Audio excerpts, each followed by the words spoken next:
Alright, time for my video where I explain what fascism is. I know what you're thinking. Am I doing the Umberto Eco list, the Roger Griffin version, the Jason Stanley strategies? The answer is none of the above. I decided I don't want to tell you about the, 14 features of fascism, but I do want to sing you about them because I went and wrote a catchy little song going over these features. Let's do it. Hey everybody, come on and let's go read a thing from a guy named Umberto Eco. Come on now, I'm just joking. I wouldn't do something like that. That sounds too cringe, even for me. Alright, I'm breadtube, but I'm not that breadtube. Fascism is a notoriously difficult term to define simply. It's often turned into a checklist or a swarm of qualities, some or all of which might not be present every time fascism shows up. Most people agree that fascism is definitely a bad thing, so the word tends to get thrown around a lot to describe things that probably aren't fascist, like left-wing governments, or people recommending vaccines, or that time my mom didn't let me go to my friend's birthday party. It's a word that gets misused and misunderstood quite a lot. So I'm just going to assume you already have a solid understanding of what fascism is, because that makes things easy for me. But to give a bit of a different perspective on the topic than I usually see discussed, I'm going to be talking about fascism's relationship with colonialism. Not to ruin the ending here, but turns out they're best friends forever.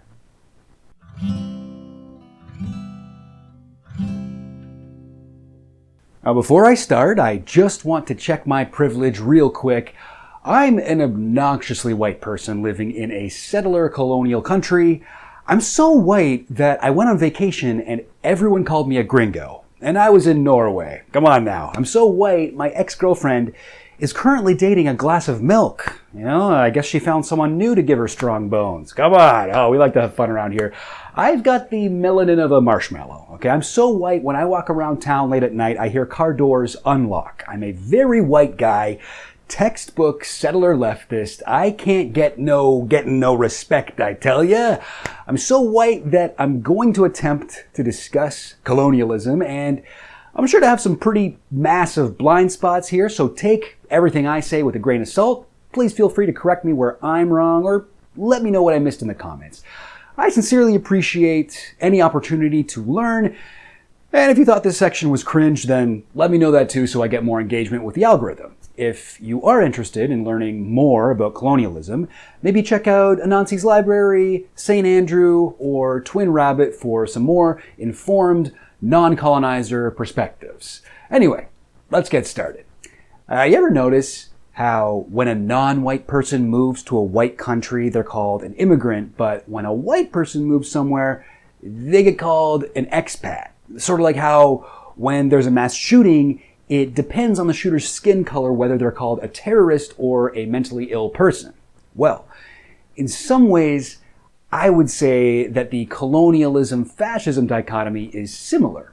When white people do it to Africa and Asia and the New World or wherever, it's called colonialism. And it was actually really nice of us to bring civilization or Christianity or democracy to these people. But when white people do it to other white people in Europe, it's called fascism, and it's definitely bad. It's a crime against humanity. So let's do a quick definition of both terms. I know they're kind of nebulous. It's different in every country, but let's give it a try here. So fascism is, as already noted, a notoriously difficult concept to define. Most often, it's categorized as something that may fit a list of qualities. Now, not all the qualities are present in every instance of fascism, but knowing them helps us to recognize it.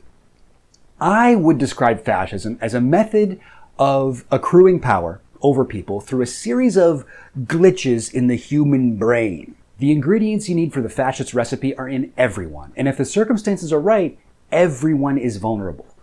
They don't always have to be used for fascism. They can also be used to, make you click on BuzzFeed articles. Nostalgia, hierarchy, rigid traditional gender stereotypes, anti-science, cult of tradition, us versus them, But if fascism is a brain hack, a glitch, a backdoor in the human brain towards totalitarianism, if you will, then who was the one that figured it out? Are we really going to credit this discovery to a bunch of Italian guys, or did they have something to work with? Something that had been evolving for almost 500 years, working out its kinks in vast laboratories of human suffering? Hold that thought. Whether it's settler colonialism or pure economic exploitation, the sativa and indica of colonialism, European colonization is at its core all about extracting as much wealth as possible from non-European nations. Colonialism had its birth around the same time as the dawn of capitalism and the transatlantic slave trade, which sure is a weird coincidence, eh? How did that happen? What a funny set of triplets they make. Come on now. I'm sure that's just, happenstance. Over the hundreds of years since Columbus sailed the ocean blue, colonial strategies changed and evolved. No two colonized countries are the same, of course, but all were victims of the brutality that inevitably comes when profits are prioritized before lives. The perpetrators of this brutality were often very aware of strategies used in other colonies by other colonial nations, which they would use to build up each other and become more efficient engines of wealth extraction. Europe, of course, profited immensely from centuries of wealth extraction from the global south. It's estimated, for example, that England stole $45 trillion worth of wealth from India alone. An incalculable amount of wealth was stolen by Europe from the continent of Africa, not to mention somewhere between 12.5 and 20 million human beings sold into chattel slavery. Spain extracted 180 tons of gold and a staggering 16,000 tons of silver from Latin America just between 1500 and 1650. So think about this. The amount of precious metals taken just by Spain, just in the first 150 years of colonialism, were more than triple the reserves of all of Europe at that time. Here is a great description from a preserved Nahuatl text in the Florentine Codex, describing from the indigenous perspective how some Spanish colonizers reacted to the abundance of gold in modern-day Mexico. And they did not hold back. They lifted up the gold as if they were monkeys, with expressions of joy as if it put new life into them and lit up their hearts, as if it were certainly something for which they yearn with a great thirst. Their bodies fatten on it, and they hunger violently for it. They crave gold like hungry swine. Well, this wealth obviously does not get reinvested in the country it originated in. Colonized countries are purposefully underdeveloped, crushed, indoctrinated, and subjected to unimaginable levels of violence. The systems set up during colonialism continue this wealth funneling process to this day, even if we weren't consciously still trying to exploit these countries, which we absolutely are. As you may have figured out, many of the worst things planet Earth has to offer are direct products of 500 years of European colonialism. Let's go over a few. White supremacy. While simple garden variety racism is probably about as old as the first guy to get a tan, the formalized idea of white supremacy didn't really exist as a set of pseudoscientific principles until around the time of the Enlightenment. Colonialism, at its core, was originally just about getting rich. It wasn't about how great white people were. But to justify the cruelty and genocide that came with colonialism to the people back home in Europe, it was useful to get into the phrenology game. Baseless, pseudoscientific claims about the superiority of the white race, dividing people into racial categories as if they were different species. This all became popular during the 17th century as scientific racism. Now, these scientific claims made white people feel real good about themselves and their success in the world. Isn't it nice that the imperial countries in Europe cared so much for the mental health of their citizens that they invented racist pseudoscience just to boost their self-esteem? Guys, justifying the subjugation of the global south with skull measurements is self-care. Scientific racism, or white supremacy in a lab coat, had effects on everything from immigration policies in the United States and Canada, apartheid laws in South Africa, and Winston Churchill's morally indefensible treatment of India. White supremacy was such a good excuse for stealing land and resources from other countries through violence that it was used even when it doesn't make sense, notably against the Irish, who are also sometimes known as the whitest people ever to exist, and one of the early projects of British colonialism. Listen, I know they look white, but think about it like this. How could they be white if we're killing so many of them for profit? See? It all makes sense if you use your mind. Interestingly, there seems to be a tendency for colonizers to blur different groups of colonized people together. For example, when the British were colonizing Canada, there was a popular idea among them that the First Nations people were somehow similar to the Irish and may have spoken with Irish accents. We see a similar phenomenon with later Canadian imperialism, where military expeditions to Somalia, Yugoslavia, and Afghanistan somehow always end up referring to these places as Indian country. Of course, white supremacy would later become a key component of many prominent fascist nations. Those people aren't like us, creating or stirring up that us versus them, in-group versus out-group tension inherent in all people is a great way to mobilize the masses in your favor if you're a fascist piece of shit. One of the most common features of fascism, straight out of the colonialists' playbook. Now I know what you're thinking. Chill, Goblin. Representation is important to me, and I believe children of all races should be able to see themselves represented in fascist regimes. Well, you're in luck, because you don't need to be a white supremacist to be a fascist, though it would help if you could at least be Islamophobic. In today's modern world, we've got Hindu fascists in India, we've got Buddhist fascists in Myanmar, we've got Jewish fascists in Israel. A true win for diversity. Homophobia, transphobia, and misogyny. Something many colonizers seem to discover is that if you're attempting to create a racial hierarchy in the country that you're exploiting, it's useful to implement all kinds of other hierarchies. Hey, listen, the bad news is that the white man is above you, but the good news is you're still above somebody else. So, glass half full kind of situation here. I'm not going to go as far as to say misogyny is a purely European invention, but when imperialists did encounter more egalitarian societies, they were quick to change that. From Canada in the World by Tyler A. Shipley.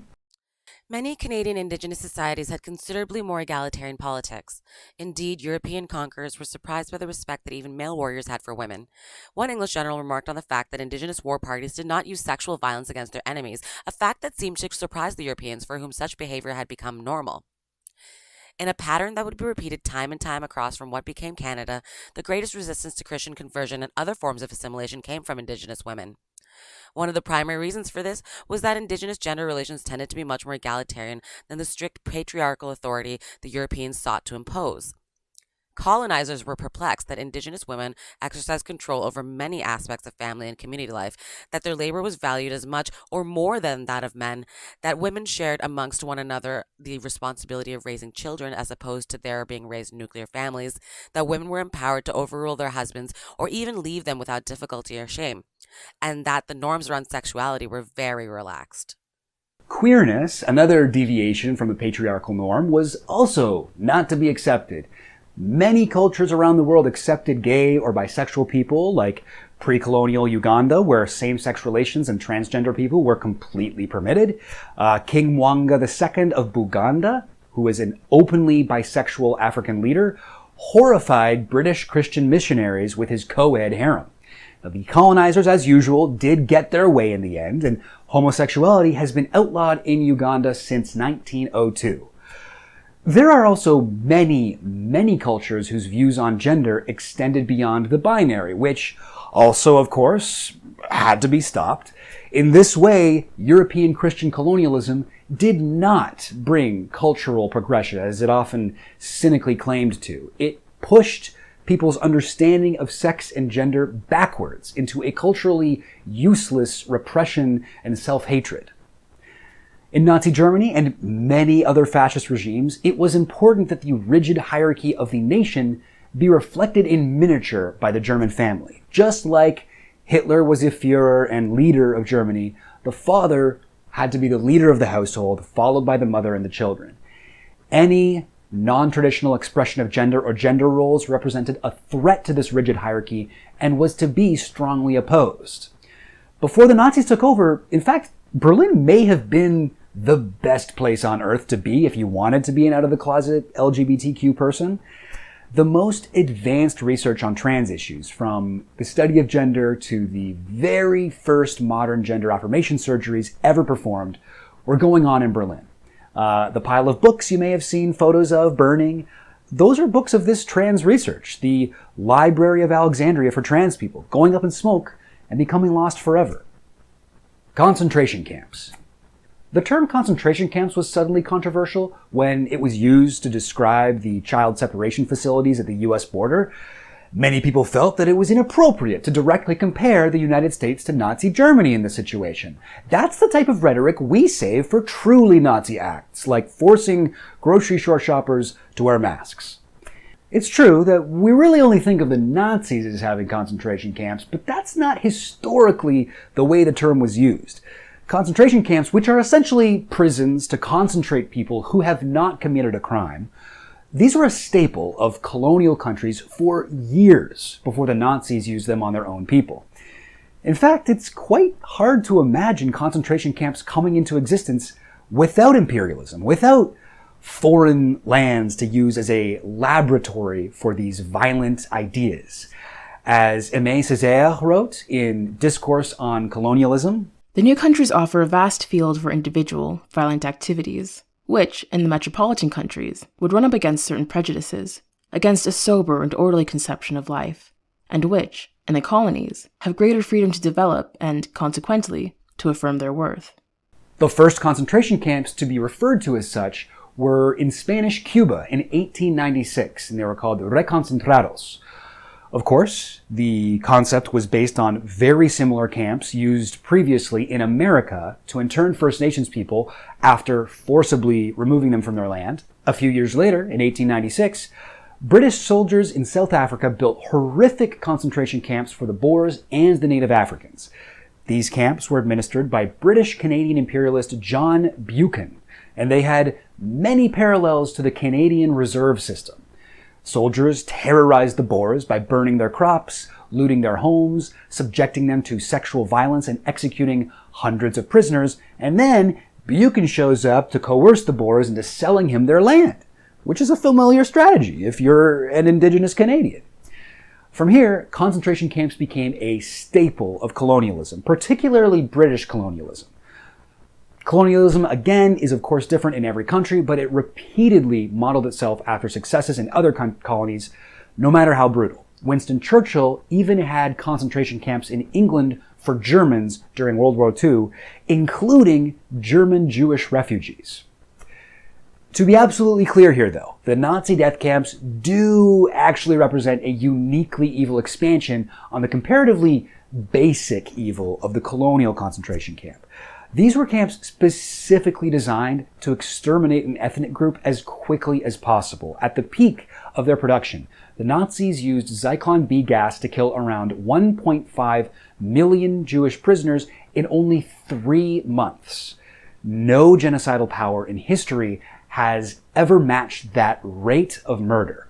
Of course, saying British concentration camps were not as evil as the most evil thing ever is not really saying much. While many British concentration camps could also be argued to serve the purpose of exterminating large portions of the native population, they would have taken a more hands-off, less ruthlessly efficient approach than the Nazis, compassionately choosing to let their prisoners succumb to starvation or disease, which was rampant in just about every concentration camp in history, or executing prisoners by a variety of less efficient methods, like whipping them to death. But if you ask me, the Nazi death camp does appear to be a pretty natural progression from the system established by the British. Media campaigns. That's right. Colonialism has given us many of the worst things on earth. White supremacy, misogyny, homophobia, concentration camps, and Media campaigns. Ugh. Understanding how to control the media and public narratives about your cause is essential, especially if your cause is something hard to see the silver lining on, like murdering millions of innocent people. As discussed already, one way colonizers found to spin public perception was racist science and the concept of white supremacy. It's important to make the people at home feel superior to the people that you're exploiting overseas so that they let you keep doing the exploiting. This idea often went in tandem with another technique used all across every colonial empire, the idea that the superior countries would be bringing something valuable to them. White man's burden style stuff. Now, this was often Christianity, which of course was another strategy to control the colonized. The church in the colonies is a white man's church, a foreigner's church. It does not call the colonized to the ways of God, but to the ways of the white man, to the ways of the master, the ways of the oppressor. And as we know in this story, many are called, but few are chosen. But the church could be substituted for something as nebulous as the idea of civilization. During the Cold War, brutal US intervention was justified because it saved countries from communism. Nowadays, the most vicious acts of imperialism are often justified by bringing democracy to a nation. This brainwashing is not just for the benefit of people back home in the colonizer country. It's also important to convince the colonized people that the only thing saving them from ruin is the benevolent mission of the occupying force. When we consider the resources deployed to achieve the cultural alienation so typical of the colonial period, we realize that nothing was left to chance, and that the final aim of colonization was to convince the indigenous population it would save them from darkness. The result was to hammer into the heads of the indigenous population that if the colonists were to leave, they would regress into barbarism, degradation, and bestiality.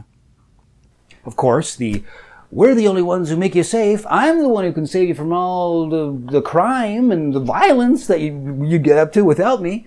This would later be one of the most essential tools in the fascist utility belt.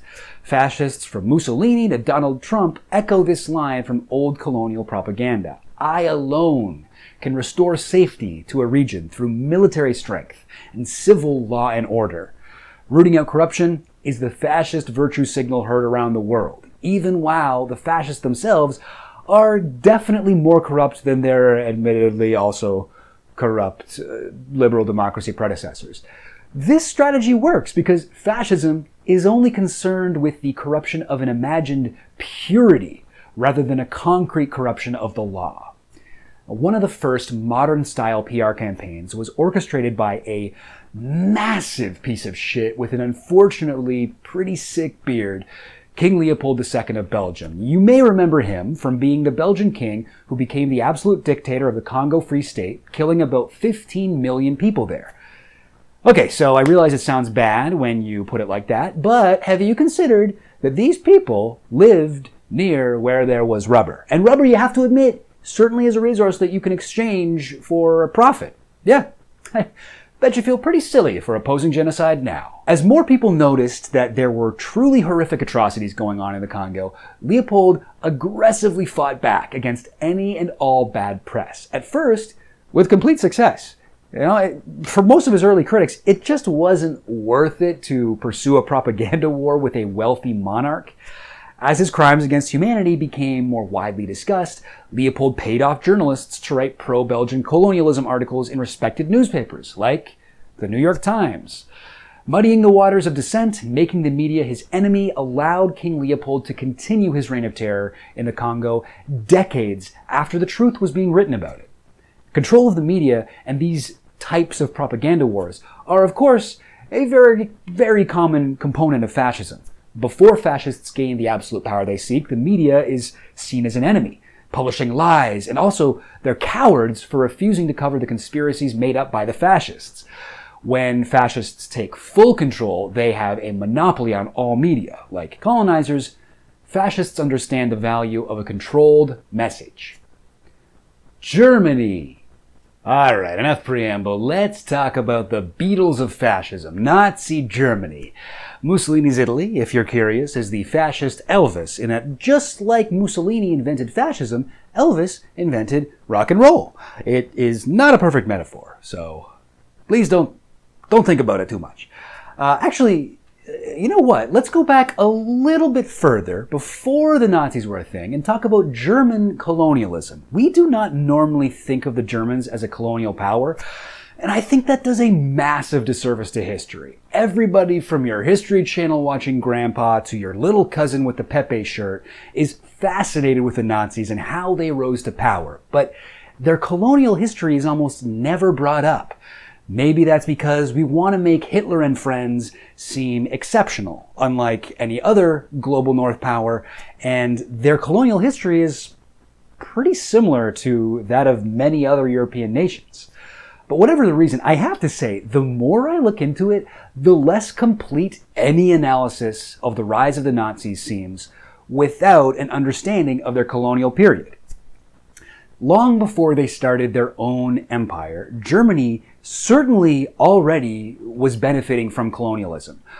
For example, while Spain was plundering gold and silver from Latin America, which, remember, was more than triple the reserves of all of Europe combined at the time, Spain itself did not actually get to keep much of the profits. Most of that went to countries in Europe that Spain was in debt to, like Germany. As Eduardo Galeano put it in Open Veins of Latin America, Spain owned the cow, but others drank the milk. So, while Germany itself did not really get into colonialism until late, it was one of many countries to be vastly enriched through exploitation of the global south. And as colonialism evolved, it became more attractive. It was a surefire way to make money for your nation state. Think of it kind of like how every time someone gives you financial advice, they're like, you need to own property. The best way to make money, become a landlord. You should be making money while you sleep. Colonialism was kind of like that. It was a popular way to get rich by being a piece of shit. And Germany was ready to make some can't-fail investments. So, Germany got into imperialism, and they took to it pretty quickly. It was like when your dad picks up a new hobby and you're like, why are there model planes everywhere all of a sudden? You know?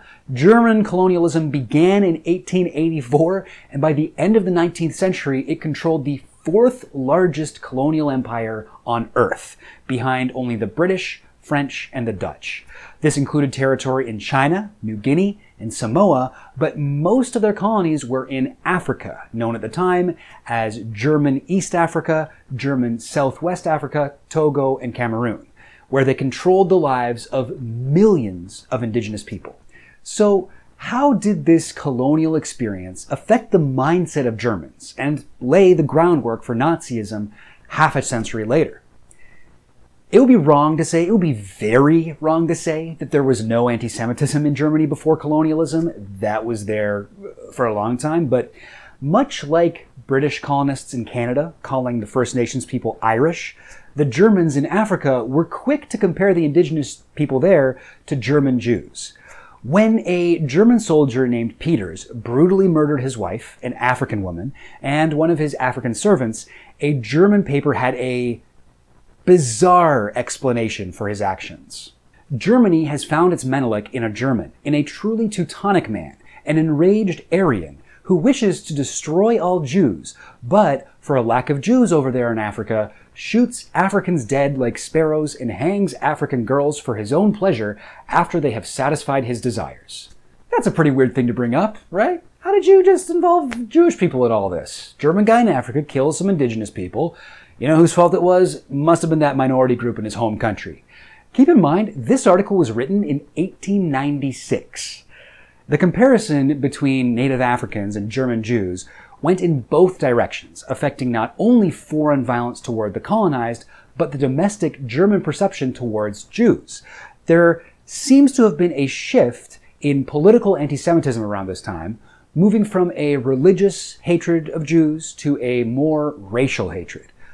Of course, both of these editions of anti-Semitism are horrible, but unlike religion, race is something that cannot be renounced, making it impossible in the minds of Germans for German Jews to ever assimilate. Colonial Germans in Africa took their cue from colonial Britain and implemented concentration camps on their subjugated colonized people. The German camps were more brutal than the average concentration camp at the time, leading to the deaths of about 42% of those interned, which is about double the death rate of the average British concentration camp, but around the same rate as your Canadian residential school. Here's another thing I didn't know before researching this video. Germany not only holds the title of the most memorable genocide of the 20th century, they also did the first one. From 1904 to 1907, Germans exterminated somewhere around 80,000 people in Southwest Africa, present-day Namibia. This number included about 50% of the Nama people and 80% of the Herero people. They did this through their concentration camps, forced labor, intentional malnutrition, creating conditions for disease, sexual violence, and medical experimentation, all of which would later be used against the enemies of the Nazi government. Though the word was not yet invented, this was clearly a genocide. In the words of German General Lothar von Trotha, "I finish off the rebellious tribes with rivers of blood and rivers of money. Only from these seeds will something new and permanent be able to grow." Always a good sign when the guy in charge sounds like a vampire king.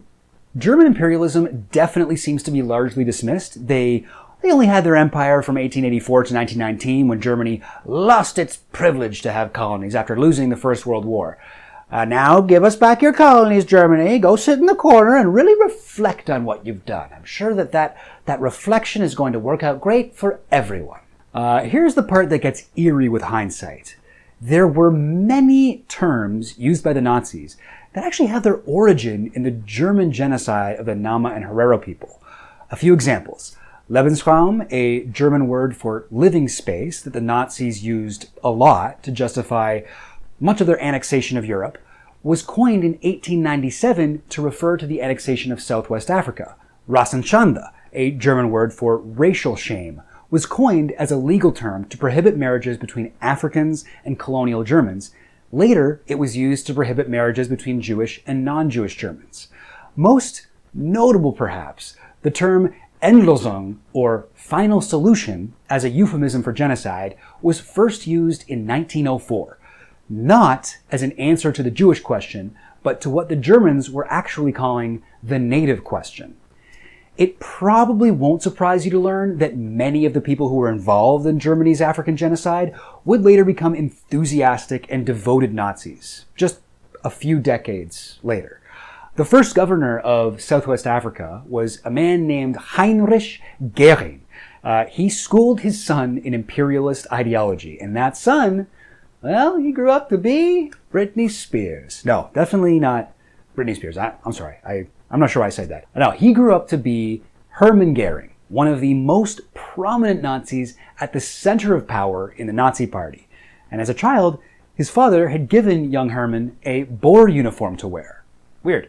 I also want to note that to this day, much of the most arable land in Namibia is owned by the descendants of German settlers. Germany never apologized for the genocide there, and it seems to be largely forgotten as a piece of history. Whoops, looks like I was a little bit wrong here. Germany did apologize for this, so good on them. It did take them over 100 years, but better late than never. Colonialism come home. Now, if colonialism was the father of fascism, it was also its son. Kind of like a Marty McFly situation, except fascism went all the way. Gross. Nazi Germany spread out across Europe, colonizing many European countries and subjecting Europeans to the type of atrocities that were normally only done by Europeans in other countries. As Frantz Fanon put it in The Wretched of the Earth, "Not so long ago, Nazism transformed the whole of Europe into a genuine colony. The governments of various European nations demanded reparations and the restitution in money and kind for their stolen treasures. As a result, cultural artifacts, paintings, sculptures, and stained glass windows were returned to their owners. In the aftermath of the war, Europeans were adamant about one thing: Germany will pay." Europe just so pissed at the Nazis for stealing their art. Stealing art? Well, I never. Such a thing has never been done to us before. By us. Yes, all the time. Ongoing, currently, yes. By us, yes, for sure. But never to us. What an abomination. Now, this concept is probably obvious to a lot of people, but for me, it was kind of mind-blowing. The Nazis committed atrocities all across Europe and have been rightly condemned for their actions against their fellow white people. But while it was extremely obvious to Europeans that it was bad for the Nazis to, for example, steal art from their colonies, that examination never seems to have been turned inward to the countless priceless artifacts in British or French or Spanish museums stolen from nations subjugated by European empire. I wonder how much of the art stolen by the Nazis had itself already been stolen from other colonized countries. When Europe found itself violently colonized, it answered with violence of its own. Europeans were not engaging in peaceful protests like marches or kneeling at the German anthem or amending school curriculums to be somewhat critical of Nazi atrocities. Yet, when colonized people do engage in these peaceful protests today, there's enough pushback from colonizers that you'd think we were the ones under violent physical attack. Now, am I advocating anti-colonial violence on my YouTube channel? Absolutely not. I would never do that. Number one, because it would get my channel shut down. Anyway, read The Wretched of the Earth. My point with this video is not to diminish the evils of the Nazis by saying other people did worse things for longer. Hitler and the Nazis committed atrocities on an industrial scale never seen before or since. But I think we spend a lot of time patting ourselves on the back for stopping Hitler and saving the world from that kind of regime. It is great that Hitler didn't win. But the thing is, Hitler wasn't the only Hitler that ever hiddled. And a lot of those other Hitlers did win. And they did actually hiddle for a lot longer than the actual Hitler. If fascism is colonialism come home, and a settler colonial state is when home is brought to colonialism, would it be wrong to say that the liberal democracies of the governments on Turtle Island are, in fact, fascist in their policies towards the indigenous people and the black people inside their borders? What about Australia, Brazil, Israel? Here's a fun experiment that you can try at home. Try going through the Umberto Eco Fascism list from the perspective of the colonized and see how many hits you get. Here, I'll even make you a bingo card to make it more fun. It's not going to be that fun. At the end of the day, colonialism is an exercise in brainwashing. Imperial states tend to gravitate to a comforting sense of superiority that explains to them why they're doing so much better than others. When empires decline, the political problems in that state cry out for an explanation. Fascists step in because they're only too happy to entertain that feeling of loss for their own benefit. Whether they realize it or not, they are using a playbook of totalitarianism perfected over hundreds of years of colonialism. Aimé Césaire may have summed it up the best.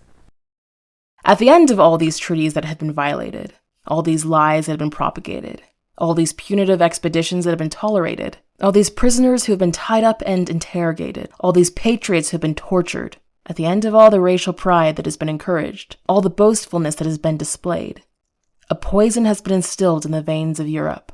Slowly, but surely, the continent proceeds towards savagery. And then one fine day, the bourgeoisie is awakened by a terrific reverse shock. The Gestapos are busy, the prisons fill up, the torturers around the racks invent, refine, discuss.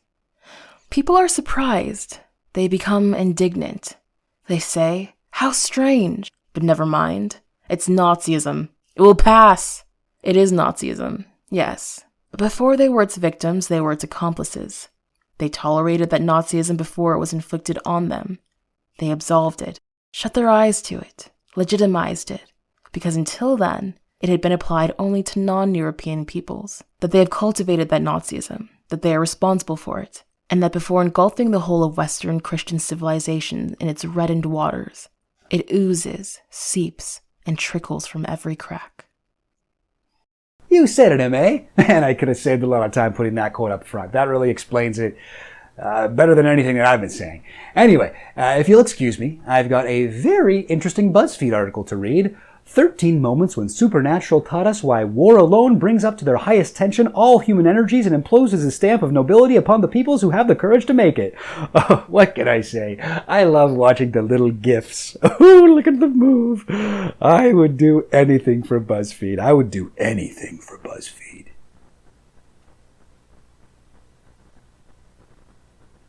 Hey everybody, come on and let's go read a thing from a guy named Umberto Eco. Many people tried, but nobody matched his 14 things you might find in a state that's fascist. 2, 3, 4. First things first, there's the cult of tradition. Fascists love a version of the past that's fiction. Number 2, if it's modern, they don't like it. Depravity started with the Age of Enlightenment. Third, taking action for action's sake. If you think before you act, you're a girl or a fake. For 4, don't argue with what they said, or a fascist will make you dead. Hey!